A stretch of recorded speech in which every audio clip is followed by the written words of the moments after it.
നമ്മൾ കുറച്ച് ചീര പാകുകയാണ്. ആദ്യം അതിൽ കുറച്ച് മണലെടുക്കുക. മണലിനകത്തോട്ട് സ്വല്പം മഞ്ഞൾപ്പൊടി ഇട്ട് കൊടുക്കുക. അതിനുശേഷം കുറച്ച് റവ ഇട്ട് കൊടുക്കുക.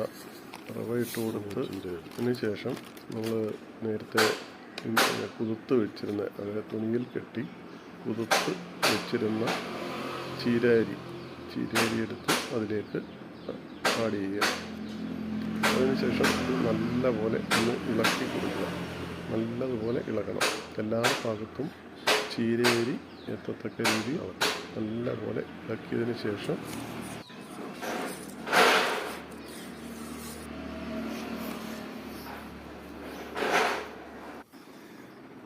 എന്നിട്ട് നമ്മൾ നേരത്തെ മണ്ണ് കിളച്ച് പോച്ചയെല്ലാം മാറ്റി വൃത്തിയാക്കിയിട്ട് അതിനകത്ത് കുറച്ച് ചാണകപ്പൊടിയും ഉണക്കച്ചാണകത്തിൻ്റെ പൊടിയും എല്ലുപൊടിയും കൂടി ഇട്ട് 2 ദിവസം വെള്ളമൊഴിച്ച് കുതിർക്കാൻ. അതിലേക്ക് നമ്മളിങ്ങനെ ചീര പാകുകയാണ്. ഈ മണൽ ചീരയുടെ കൂടെ ചേർക്കുന്നത് പറഞ്ഞാൽ എല്ലാ ഭാഗത്തും ചീരയരി എത്തുന്നതിന് വേണ്ടിയാണ്. ചീരയരി തന്നെ നമ്മളിടുമ്പോൾ അത് എല്ലാ ഭാഗത്തും രക്തത്തിലെ എവിടെയെങ്കിലുമൊക്കെ കൂടി കിടക്കും. ഇതാകുമ്പോൾ മണലിൻ്റെ കൂടെ ഇടുമ്പോൾ എല്ലാ ഭാഗത്തും. അതുപോലെ മഞ്ഞൾപ്പൊടി ഇടുന്നതെന്ന് പറഞ്ഞാൽ അതിന് ഈ മണ്ണിലുള്ള കൃമികീടങ്ങളൊക്കെ പോകുന്നതിന് വേണ്ടിയാണ്. അതുപോലെ തന്നെ റവ ഇടുന്നത് ഉറുമ്പ് വന്നാൽ ഈ റവ ആദ്യം അങ്ങ് എടുത്തിട്ട് പോകും. അപ്പം 2 ദിവസം ആകുമ്പോഴത്തേക്ക് ചീരയരി അവിടെ കിടക്കും, അതങ്ങ് കിളിക്കും. അതിനുവേണ്ടിയാണ് റവ ഇടുന്നത്.